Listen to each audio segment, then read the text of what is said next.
Comment la Torah peut-elle m'ordonner d'aimer? J'aime pas. Tu aimeras. Oh, j'ai pas envie, ça me saoule, je suis fatigué, voilà, etc.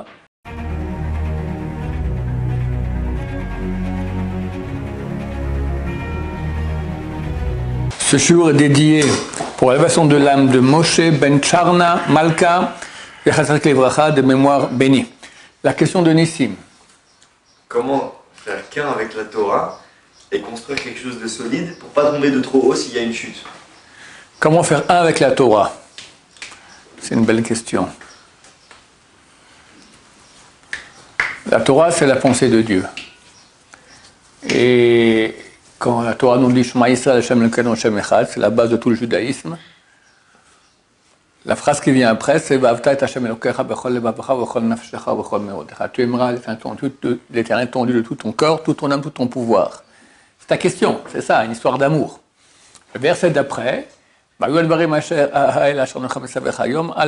paroles que je t'ordonne aujourd'hui seront sur ton cœur, concernant tes enfants, etc. Donc ta question, c'est comment réaliser cela? Histoire d'amour. Je vais poser une autre question pour expliquer ça. La Torah nous ordonne aussi, et Rabbi Akiva a dit, c'est Klal Gadol Batorah, c'est une loi générale de toute la Torah. Aimer son prochain comme soi-même. C'est qui son prochain? C'est tous les juifs. Mais comme le Rabbi Yosef, tu n'es pas obligé de l'aimer comme ta tête, tu peux l'aimer comme ton petit doigt. Je ne vais pas aimer Moshe Cohen que je ne connais pas là-bas, qui habite dans une autre ville, je ne le connais pas, mais je dois l'aimer. Bon, je l'aime, mais je ne l'aime pas comme ma femme, ou comme mes parents, ou mes enfants, d'accord, c'est normal, mais il faut l'aimer comme soi-même. Mais qui il faut aimer en plus? La personne la plus proche de moi, normalement, c'est son conjoint. Pour l'homme, c'est la femme, pour la femme, c'est l'homme. Maintenant, ça arrive, quelqu'un, il n'a pas d'amour pour sa femme. J'ai eu une fois une chavruta, ça n'allait pas lui rendre sa femme, il m'a dit, aujourd'hui, je suis arrivé au point où je n'ai plus de haine pour elle. J'ai bien sûr pas d'amour, mais je n'ai pas de la haine pour elle. Ils étaient mariés, les pauvres. Terrible, terrible. Je pense qu'il est venu, ça fait 40 ans que je ne l'ai pas vu, non, 35 ans. Une fois, je lui ai dit, sa femme a accouché, je lui ai dit, achète un bouquet de fleurs. Tu crois? Ouais. Quand il est revenu à la maison, il a un beau bouquet de fleurs. Il a fait comme ça. Il m'a dit, sa femme, pendant 3 semaines, elle a parlé de ça. Il ne savait pas comment se comporter avec une femme. Misken, vraiment misken. Alors, admettons quelqu'un comme ça. Il n'aime pas sa femme. Ou bien, ça arrive aujourd'hui, les gens, ils aiment bien quand ils se marient, puis après quelques années, ils n'aiment plus du tout. D'accord? La Torah t'ordonne d'aimer. Comment la Torah peut-elle m'ordonner d'aimer? Ordonne-moi de mettre cette filine, c'est pas compliqué, il faut faire un mouvement circulaire avec la main droite sur le bras gauche. Ordonne-moi de faire une bracha avant de manger, c'est pas compliqué, il faut prononcer quelques mots avant de manger. Mais aimer, j'aime pas.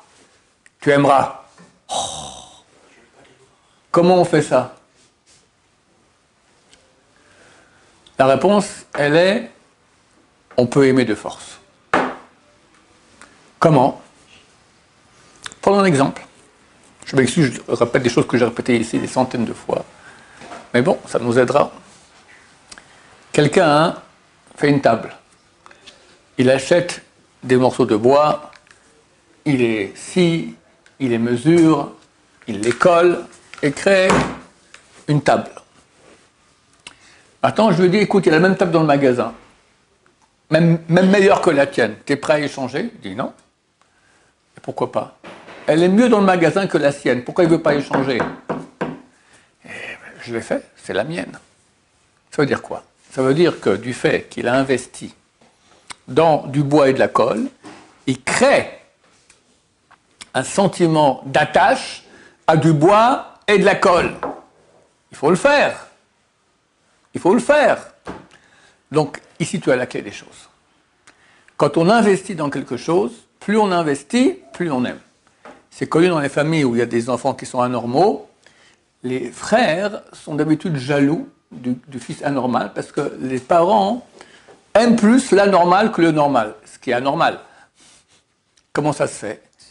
Parce que ça demande beaucoup plus d'investissement. Un enfant anormal, ça demande beaucoup plus de temps. Donc par la force des choses, tu commences à plus aimer.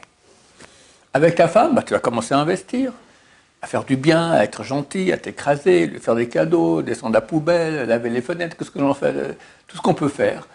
Pour elle, si tu le fais en tant que corvée, je ne sais pas s'il va amener, mais si tu le fais en tant qu'acte d'amour, ben ça crée de l'amour.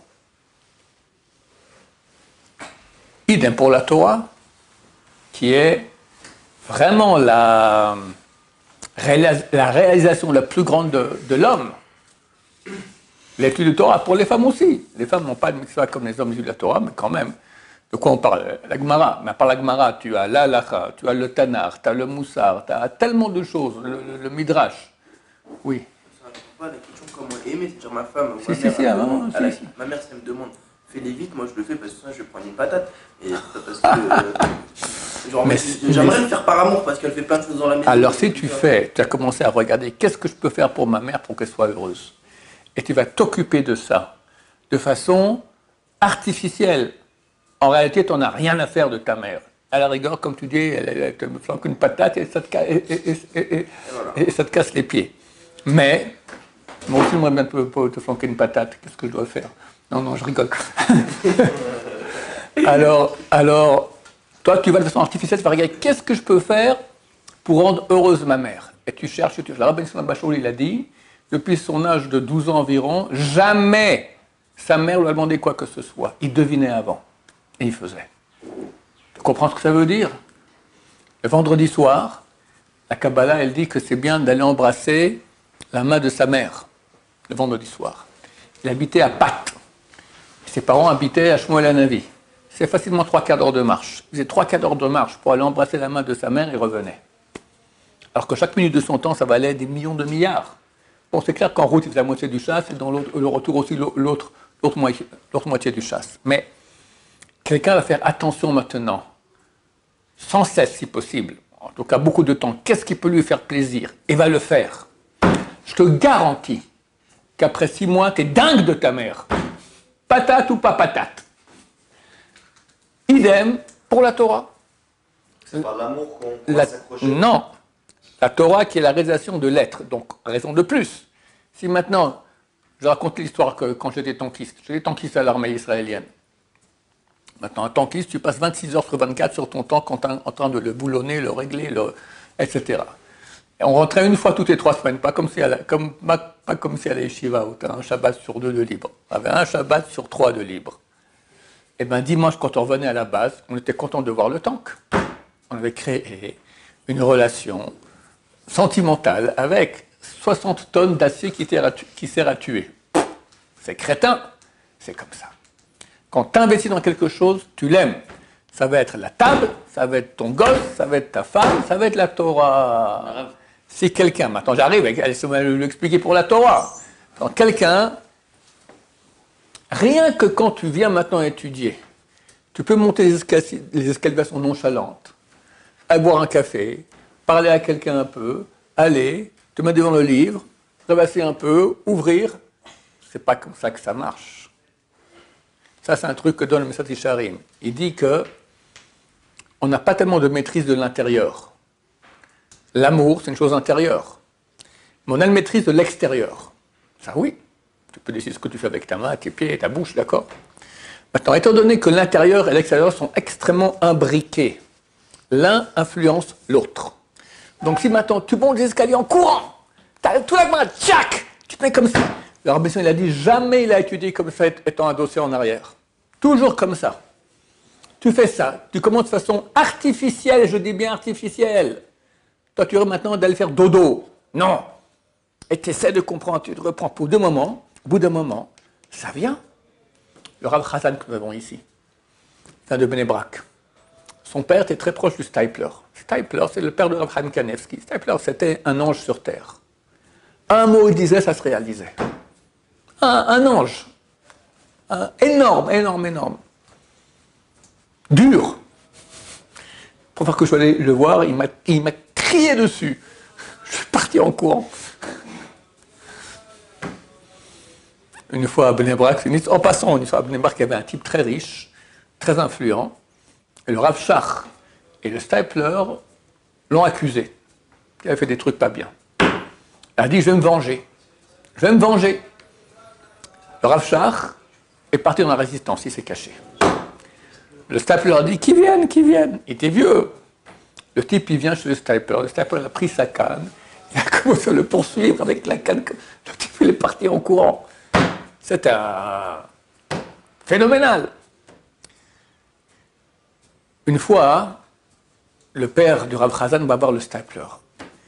Le stapler lui dit, tu me prends pas pour un menteur. Moi, Chas Shalom, vous menteur? Jamais de la vie. Il dit, tu me prends pas pour un menteur? De nouveau, il pose la question. Jamais de la vie, pourquoi vous dites ça? Eh bien, sache que chaque matin, quand je m'assieds pour venir étudier, pendant, je ne sais plus le temps qu'il a dit, un quart d'heure, une demi-heure, je souffre terriblement. C'est insupportable. Puis au bout d'un moment, la Torah y vient. C'est-à-dire qu'il y a, surtout un homme comme le stapler, plus tu veux arriver à un grand niveau, plus il y a des empêcheurs, les forces du mal. Ça, tout notre mérite. Quand on fait une mitzvah facilement, alors on a un petit mérite. Quand c'est difficile, ça vaut au moins 100 fois plus. Lui, Hachem l'aimait beaucoup, il a mis beaucoup de difficultés. C'était très dur. Alors quelqu'un qui maintenant va commencer à investir de façon artificielle dans l'étude de Torah, et tu as fait la page, tu es fatigué, tu as envie de faire un café? Non. D'abord, je refais la page pour le café. Je dis quelqu'un qui fait une page en quelques minutes, pas toute la journée. D'accord? Tu fais une revision de ce que tu as fait, et tu refais encore. Le fait d'investir comme ça te crée forcément un amour de la Torah. Au bout d'un moment, tu deviens dingue. Tu deviens dingue. Le Or HaKadosh, il écrit que si les gens se rendaient compte de la douceur de la Torah, ils deviendraient fous. C'est s'investir ou faire un effort? Pardon? C'est s'investir ou faire un effort? Même chose, s'investir, c'est faire des efforts. C'est la même chose. Plus tu fais de l'effort, plus tu deviens amoureux. Est-ce que tu peux t'investir sans effort parce qu'au début... Un investissement sans effort, c'est de la blague, c'est rien. C'est un petit investissement. Moi, je te parle avec effort, avec effort. Plus il y a de l'effort, plus il y a de l'amour. Oui. Quand vous dites artificiellement, c'est se forcer en gros? Ouais, absolument. Quand je dis artificiellement, ça veut dire se forcer. Le type, il n'aime pas sa femme. Alors le rabbin lui dit, commence à lui dire des mots gentils. Une fois dans mon bureau, un couple, ils ont divorcé pour finir. La femme se plaint que jamais il lui dit jamais aucun mot gentil. Je regarde, il me dit, je suis incapable. C'est pas compliqué. Je te fais une liste, si tu veux, d'accord, de mots gentils, et tu lui lis. Et non, mais c'est artificiel. Attends, madame, vous ferez rien, ou bien qu'il lise sur une feuille les mots que j'écris moi, et c'est artificiel. Il dit, je préfère les mots artificiels que rien. T'entends?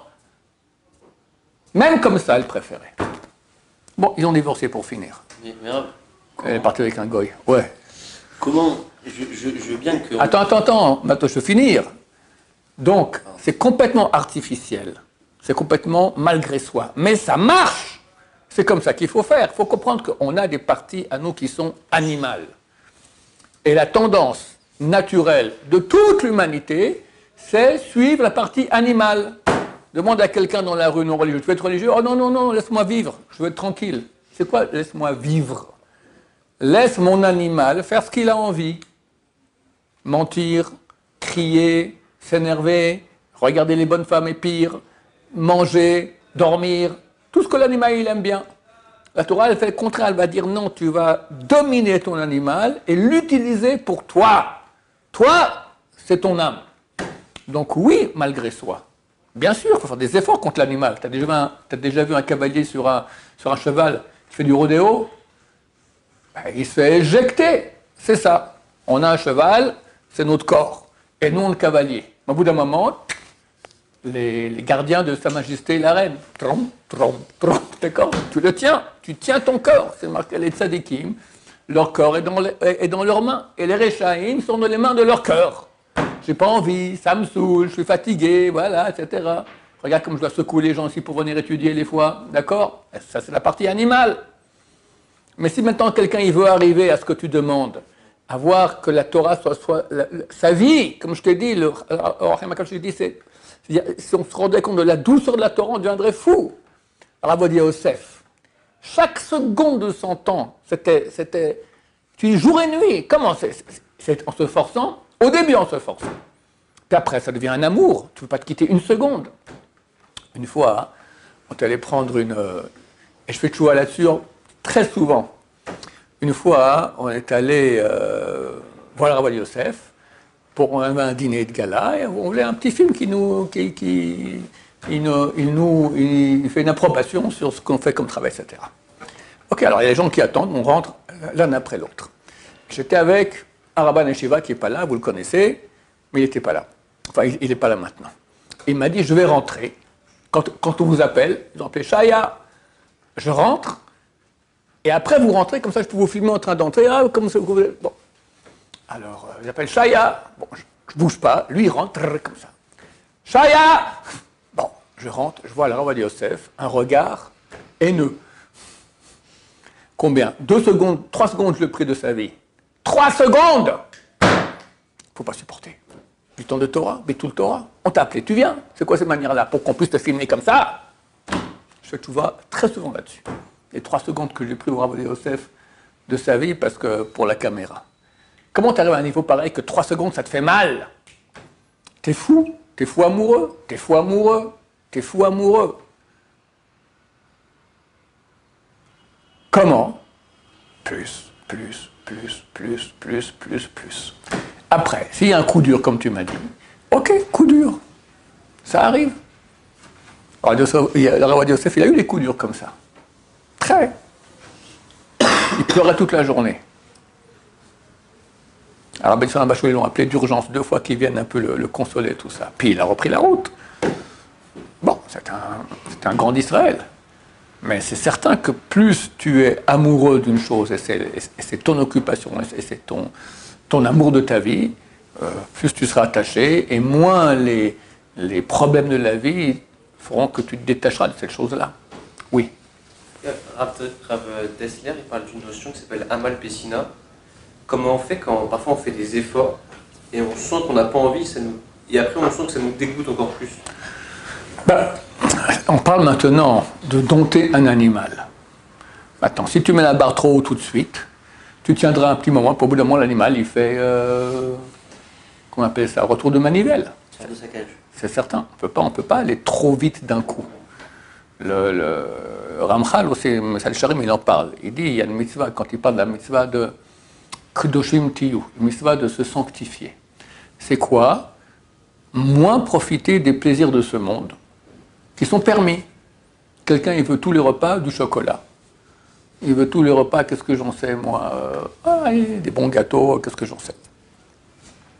Maintenant, il lit les paroles du Ramchal, qui a mitzvah de pas profiter des choses de ce monde-là. C'est pas obligatoire. On parle maintenant de niveau plus haut. Ascétisme, on appelle ça en français, d'accord? De être plus loin. Bon, il décide d'un coup, plus rien. Pain et eau. Un peu de légumes, ce qu'il faut pour manger sain, mais pas ce qui est bon forcément. Combien de temps il tient le type? Après une semaine, il fait une crise cardiaque, enfin il fait une déprime, d'accord? Et le messager me dit, on ne peut pas. Dans cette chose-là, il faut aller très progressivement, très lentement. Une semaine tu prends, après encore un peu plus, comme ça on peut arriver à des niveaux. Tu peux pas, c'est une question d'éducation, tu ne peux pas changer le corps que tu as, la nature que tu as. Très bientôt, on arrive à Rosh Hashanah et Kippour. Ça va très vite, il ne faut pas rêver. On a maintenant 2 mois, Sivan, Tammuz. Après, il y a Av. Av, c'est Aleph Bet. On dit que c'est la racheté vote, les initiales de Elul Ba. Le mois d'Elul, il arrive. Le mois d'Elul, déjà, c'est Slichot, faire Tchouva. On y arrive. Alors, dans cette période-là, les gens font Tchouva. Ils prennent sur eux toute la Torah. Ils font Tchouva sur tout. 3 jours après Kippour, des fois 3 semaines après Kippour, ce type est solide, plus rien. Pourquoi? Alors, il vous explique. Il dit, ta nature.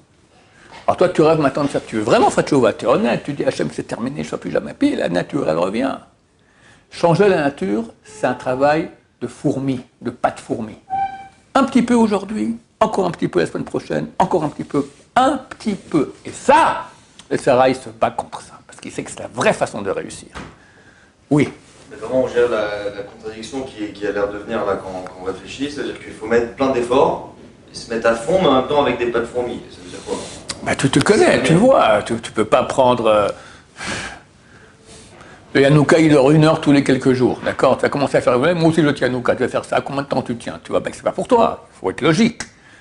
Tu prends le niveau que tu as toi et tu fais un effort supplémentaire qui est intelligent. Et si tu ne sais pas, tu vas voir un de tes rabbinim et tu conseilleras, il te dira. Pas trop. C'est évident. Si tu ne sais pas, tu vas voir tu vas prendre conseil chez tes rabbinim et te diront. Juste, moi, comment on fait? Parce qu'on a la Torah et tout, c'est un kiff. Même si on kiffe étudier la Torah, ouais. Mais à côté, on a un loisir qu'on kiffe aussi, genre. Ouais. Alors, regarde. Tu comprends que Rav Yosef, les loisirs, il les a mis de côté. Mais il faut aussi comprendre que tu n'es pas le Rav Yosef. Donc, chacun, au niveau où il est, il doit progresser à son niveau. Toi, tu étudies 1 heure, tu fais 3 heures de loisirs, il faut peut-être commencer à faire 2 heures de Torah et 2 heures de loisirs. C'est déjà un progrès. Et après, tu feras encore un peu plus. Tout de façon progressive. Et Hachem fait ce qu'il veut, et c'est ce qu'il voit, et c'est comme ça qu'il juge.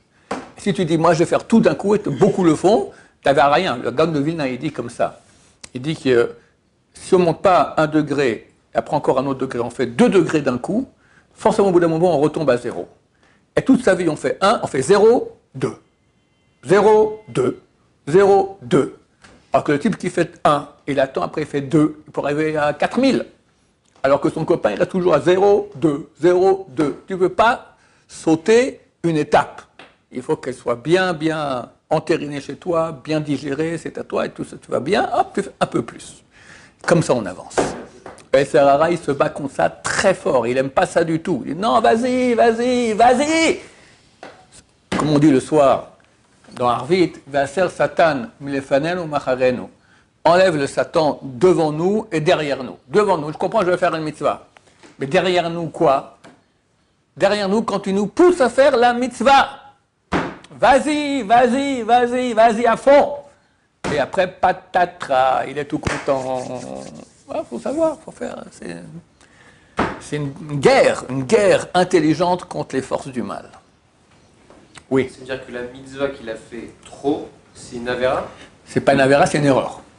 C'est une erreur. C'est l'essera qui t'a poussé. Absolument. C'est une erreur. Et des fois, c'est une erreur grave. Des fois, le type, il est complètement découragé. Ça arrive aussi. Un Balchoua, il vient, il a fait beaucoup, et après, hop, et non, c'est trop pour moi. Alors, évidemment, j'en ai arrivé une fois un qui est arrivé à la yeshiva. Au bout d'une semaine, il s'est fait des péotes, déjà, des machins. Après un mois, il est reparti en France. Je ne sais pas où il est arrivé. D'accord? C'est complètement pas adapté. Il faut savoir aller step by step, comme on dit. Oui. Il faut consolider son niveau. Oui. Et ici, par exemple, imaginons quelqu'un qui est à la yeshiva et qui part de la yeshiva. Oui. Est-ce qu'il doit consolider son niveau qu'il avait à la yeshiva? Non, quelqu'un qui part de la yeshiva, il ne pourra jamais avoir le même niveau de la yeshiva à l'extérieur. Il ne faut pas rêver. Ça n'existe pas. À la yeshiva, c'est un endroit qui est kadosh. Il y a beaucoup moins de Yetzer Hara. Le Yetzer Hara à l'extérieur, il est extrêmement fort, 100 fois plus fort qu'ici. C'est impossible que tu sois le même à l'extérieur qu'ici. C'est quoi la stratégie alors pour ne pas tomber de très haut? Rétrograder, on appelle ça. Quand quelqu'un roule en voiture, il a 150 km/h, il y a un tournant maintenant, tournant aigu. Qu'est-ce qu'il fait? S'il vient à 150 à l'heure, il part dans le décor. Eh bien, il était en 5e, il repasse en 4e, 3e, 2e, et il prend son virage lentement en 2e vitesse, à 40 à l'heure. Ça, c'est réussir. Savoir que les conditions de service de Dieu à l'Yeshiva ne sont pas les mêmes qu'à l'extérieur. C'est impossible. Donc, rétrograder intelligemment, faire un programme adapté. Comme Ben Azmanim, chacun il a eu les vacances de la Yeshiva. Tout le monde a pu voir que pendant les périodes de vacances, tu n'es pas le même. Tu n'es pas le même. Et si tu veux être le même, tu n'arrives pas. Tu n'arrives pas. C'est pas la même chose. Donc, il faut adapter à la situation. C'est bon? Alors, je vous bénis tous, et moi-même, qu'on soit des grands amoureux de la Torah. Qu'est-ce qu'on peut dire encore? Il faut prier là-dessus aussi. Il faut prier Hachem. La bracha qu'on a avant Kriyat Shema, il parle de ça. C'est bien à faire lentement, avec beaucoup de kavana. Avant? Ouais. Avant le Kriyat Shema. Kriyat Shema. Non, Kriyat Shema. Le Shema, il sait ce qu'il fait le matin, à Shachrit. Avant, Abat Olam Ahavtanu, un amour éternel que nous a aimé. Il nous a donné la Torah. Et ouvre notre cœur à aimer la Torah. Là, on fait tous des prières comme ça qui sont pour l'amour de la Torah. Voilà, c'est faire lentement. Ces mots n'ont pas été écrits pour rien, ils ont été écrits pour qu'on les pense et qu'on les dise, qu'on les supplie à Hachem. Et Dieu, il écoute ces prières-là. Baruch Adonai, l'olam, amen, amen.